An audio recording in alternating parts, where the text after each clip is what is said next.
week on Two Sisters Vlog, we're going to talk about some pretty emotional topics. And pretty rough topics. Yeah, and how we can navigate through everyday life and learn a little bit about ourselves. So, we're going to start by talking about how you can develop low self-esteem and confidence. Yeah. How does it originate, Sam? It can originate from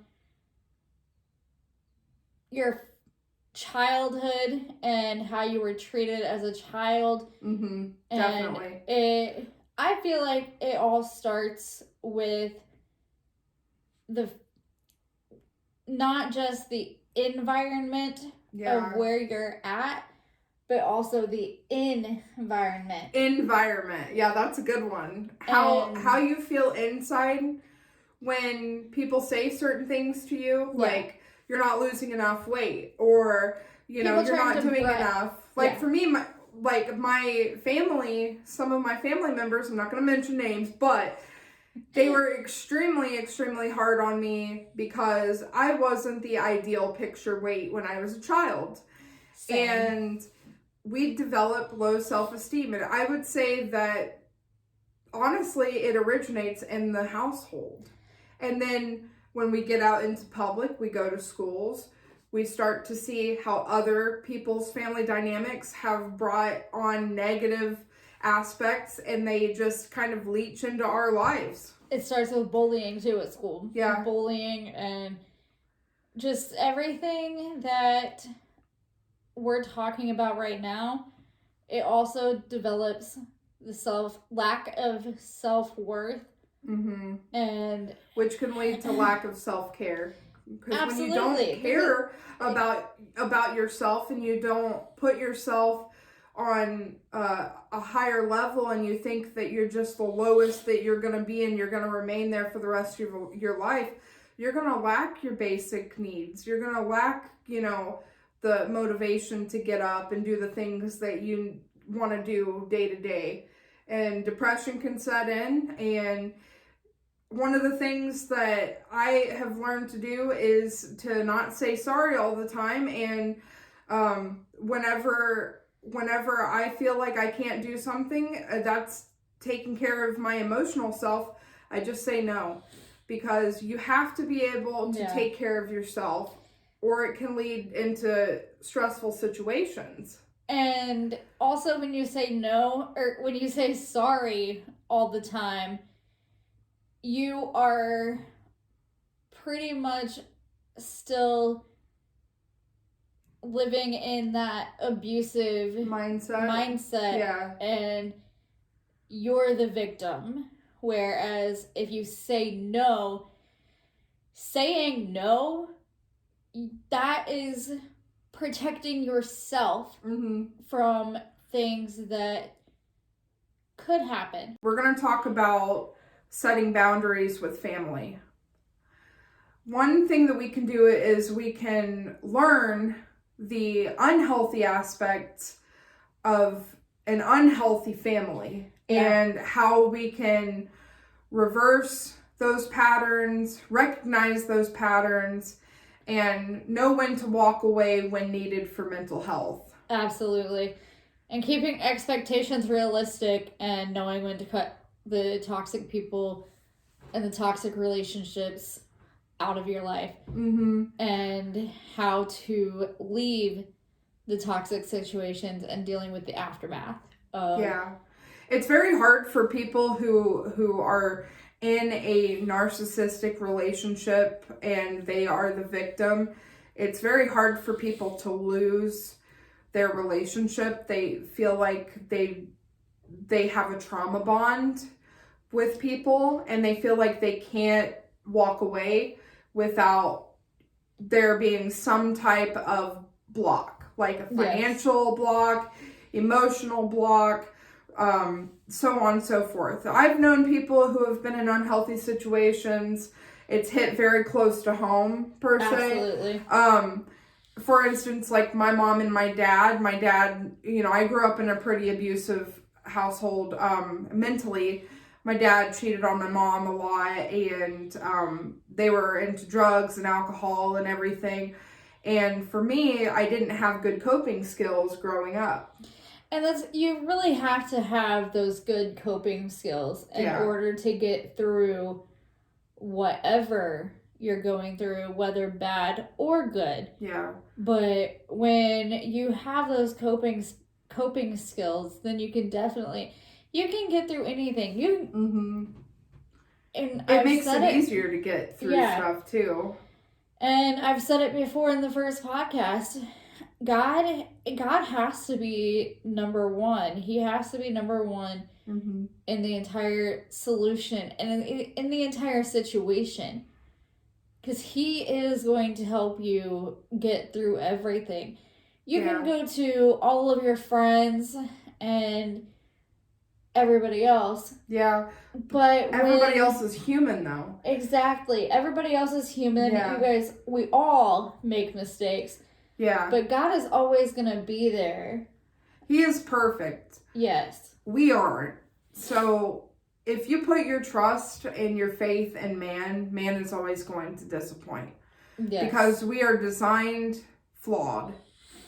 We don't come out of, into this world knowing what to do, knowing, how we should act.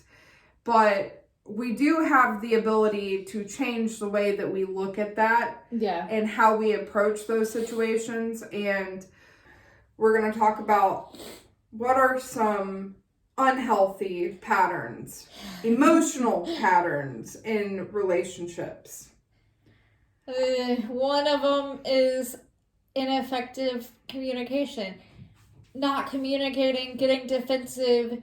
Not being a mind reader. I can tell you that I'm definitely not a mind reader. I don't know what you want me to do.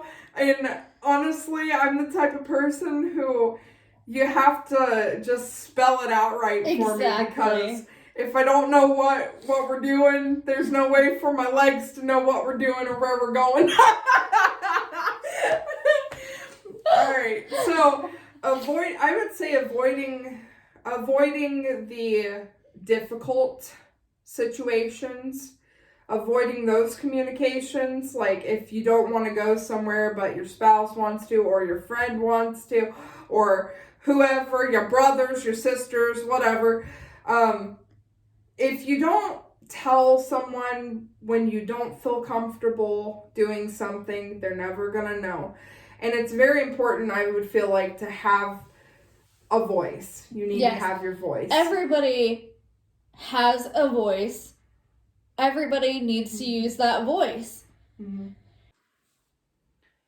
So, like, being at family gatherings, and if they are doing nothing but yelling or constantly bringing you down, you have a right to walk away. Absolutely. From that situation.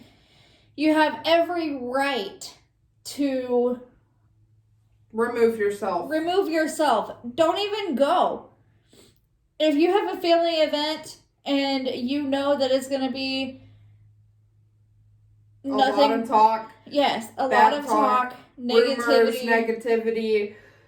Let it go. Also targeting to you. Because I know for a fact when I was younger and I would go to certain events, I would be the topic of discussion. Yes. And it was bad. So if you know 100% that it's going to happen, don't even go.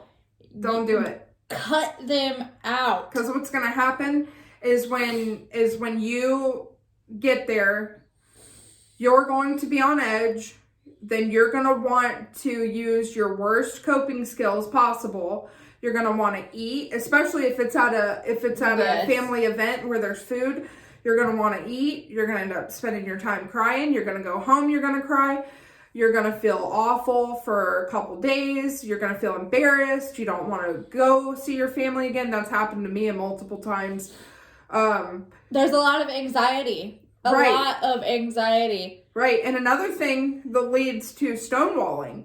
Stonewalling, like when you don't want to talk to your family members and you won't express to them your concerns and what's going on with you, but you nobody will cut listens. them out, and you think that because nobody listens to you, that you shouldn't have a voice and that you shouldn't be heard. But that's counterproductive, because everybody needs to have a voice.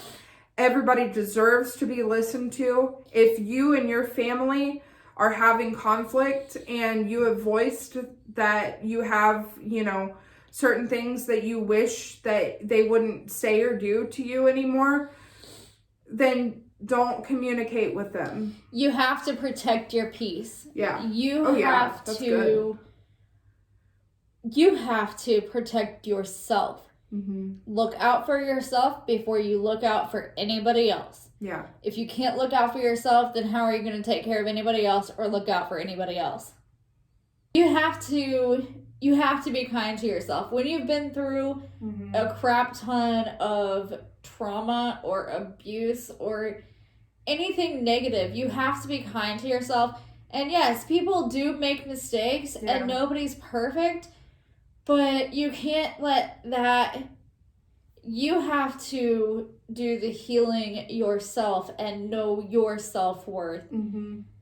And off of that too, we can't compare ourselves to anyone else. Yeah. I mean, everyone has to set realistic expectations for themselves, realistic goals, things that we want to do that make us unique in our own individual way, how we can carry ourselves so that we could live a more purposeful life.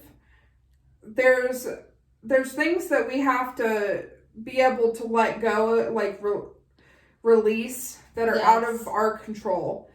Like, the people that are negative in our life, if you don't surround yourself with positive people. Yeah, if you're constantly surrounded by negativity, what you listen to, what you see enters your mind. What enters your mind goes to your heart, and what is in your heart comes out your mouth. So you really need to be watching what you're listening to, what you're looking at, what you're hearing, and all of that, because all of that, it's all going to come out from your heart. Words too. Yes. Yeah. It's going to come out in your words, it's going to come out in your actions, and how you treat friends, family. You treat friends, family, how you treat yourself. And your words really are a reflection of what's going on in the inside too. But actions speak louder than words. Yeah. So you have to...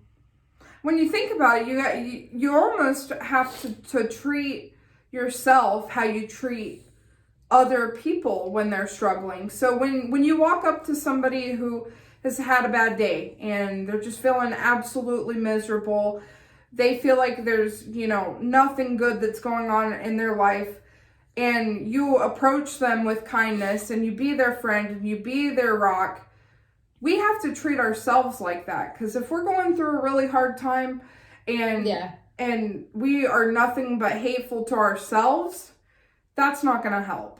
One last thing that we're going to talk about is how to cope with being alone and finding ways to make yourself happy.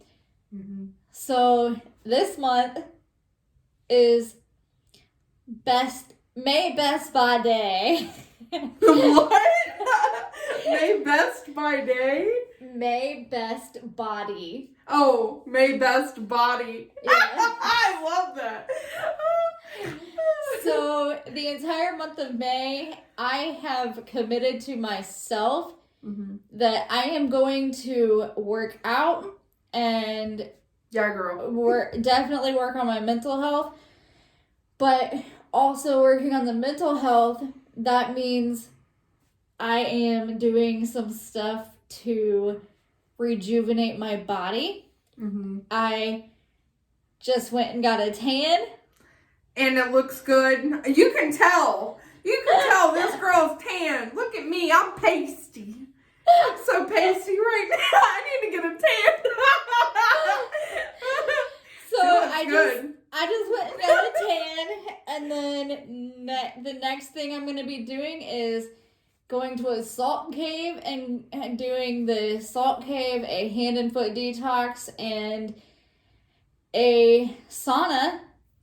She's really focusing on self-care. Did you guys hear that? Sam's doing self-care. And the end of the month, I'm gonna go get a facial for the very first time. Everything that I'm doing this month is all for the very first time. And I never would have done this for myself a year ago. Yeah. I have changed in the last year.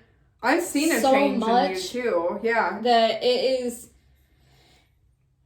drastic. Mm-hmm. It really is, but it's truly amazing how we just gotta find like ways to really, I mean, there's so much negative in the world already. We have to find ways that we can really focus on what makes us happy and what is going to be beneficial for us. Because once we're happy, we can be that beaming light for other people. So for me, one of my ways that I like to kind of take care of myself is I like to learn more about myself. I like to journal. I like to, take time with myself, ask myself questions.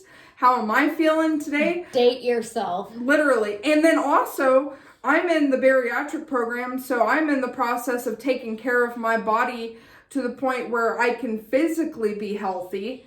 And so that's one thing. Yeah, it's going to cost a little bit of money, Sam, but boy, I'm telling you, after like a year or two from now, I'm going to be in a lot healthier body, and I'm going to feel like doing a lot more, And you have to also make time for the things that you enjoy. Yeah. Like, that's for me, true. For us, yeah, it's nature, getting out and walking. Concerts. Yeah, getting out and walking, going to concerts, enjoying. Tonight, we're going to a concert. Yeah. We are going to a concert together. It's going to be fun. And for the first time since 2015. For the first time. Dang! We're going to a concert tonight. That's going to be awesome. Thank you guys for watching Two Sisters Vlog. If you haven't already, go follow us on our social medias, such as Instagram and TikTok. We hope you enjoyed this episode, and we hope to see you next time. Please hit the subscribe button if you want to see any future content. Love you guys. Bye. Bye.